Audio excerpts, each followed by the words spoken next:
1434.034. Di dalam video pembelajaran ini, kami akan menjelaskan mengenai landasan yuridis tentang kurikulum dan bahasa pengantar. Nah, apa itu landasan yuridis? Landasan yuridis merupakan pertimbangan atau alasan yang menggambarkan bahwa peraturan yang dibentuk untuk mengatasi permasalahan hukum atau mengisi kekosongan hukum dengan mempertimbangkan aturan yang telah ada, yang akan diubah, atau yang akan dicabut guna menjamin kepastian hukum dan rasa keadilan masyarakat. Landasan yuridis menyangkut persoalan hukum yang berkaitan dengan substansi atau materi yang diatur sehingga perlu dibentuk peraturan perundang-undangan yang baru. Nah, beberapa persoalan hukum itu antara lain peraturan yang sudah ditinggalkan dan peraturan yang tidak harmonis atau tumpang tindih. Demikianlah penjelasan dari saya. Penjelasan berikutnya akan dijelaskan oleh teman saya. Assalamualaikum warahmatullahi wabarakatuh. Saya Pujari Setia sebagai pemateri kedua akan melanjutkan materi selanjutnya, yaitu tentang landasan yuridis pendidikan. Landasan yuridis pendidikan adalah asumsi-asumsi yang bersumber dari peraturan perundang-undangan yang berlaku, yang dijadikan sebagai tempat pijakan atau acuan dalam pendidikan, terutama adalah pendidikan nasional.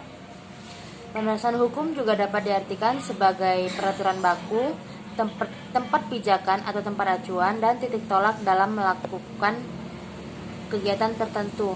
Dalam hal ini contohnya seperti kegiatan pendidikan. Baiklah, ini materi saya dan akan dilanjutkan sebagai pemateri ketiga, yaitu Dinda Arianti. Terima kasih. Assalamualaikum warahmatullahi wabarakatuh. Bismillahirrohmanirrohim. Saya Dinda Arianti sebagai pemateri ketiga akan melanjutkan pemateri sebelumnya, yaitu tentang kurikulum. Kurikulum adalah perangkat mata pelajaran dan program pendidikan yang diberikan oleh suatu lembaga penyelenggara pendidikan yang berisi rancangan pelajaran yang akan diberikan kepada peserta pelajaran dalam satu periode jenjang pendidikan. Assalamualaikum warahmatullahi wabarakatuh. Saya Fauzia Nasution akan melanjutkan materi yaitu tentang fungsi kurikulum. Pada dasarnya, kurikulum itu berfungsi sebagai pedoman atau acuan bagi semua pihak yang terlibat dalam penyelenggaraan pendidikan di sekolah. Di antaranya guru, kepala sekolah, siswa, pengawas, orang tua, dan masyarakat.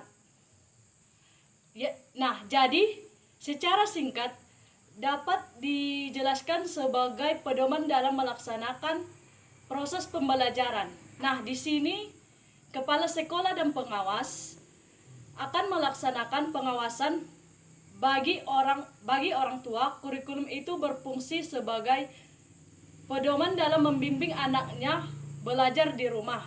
Bagi masyarakat, kurikulum itu berfungsi sebagai untuk memberikan bantuan bagi terselenggaranya proses pendidikan di sekolah.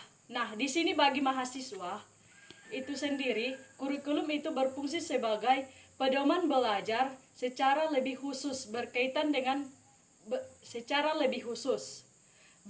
dengan fungsi kurikulum bagi siswa sebagai subjek pendidikan terdapat 5 fungsi. Pertama, fungsi penyesuaian, yang kedua integrasi, yang ketiga persiapan, yang keempat pemilihan, dan yang kelima diagnostik.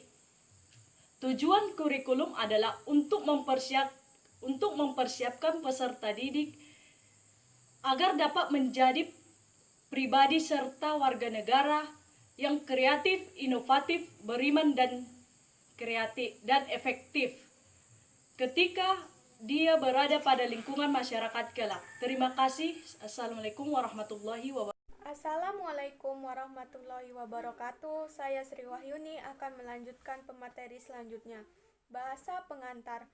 Menurut Kamus Besar Bahasa Indonesia atau KBBI, arti bahasa pengantar adalah bahasa yang dipakai untuk berkomunikasi dalam perundingan pemberian pelajaran di sekolah dan sebagainya. Bahasa merupakan alat komunikasi yang berupa sistem lambang bunyi yang dihasilkan alat ucap manusia. Bahasa terdiri atas kata-kata atau kumpulan kata. Terdapat 4 fungsi bahasa, yaitu pertama, lambang identitas nasional, 2, lambang kebanggaan nasional, 3, alat penghubung antar budaya dan daerah, 4, pemersatu berbagai masyarakat yang mempunyai latar belakang sosial budaya dan bahasa yang berbeda-beda. Terima kasih.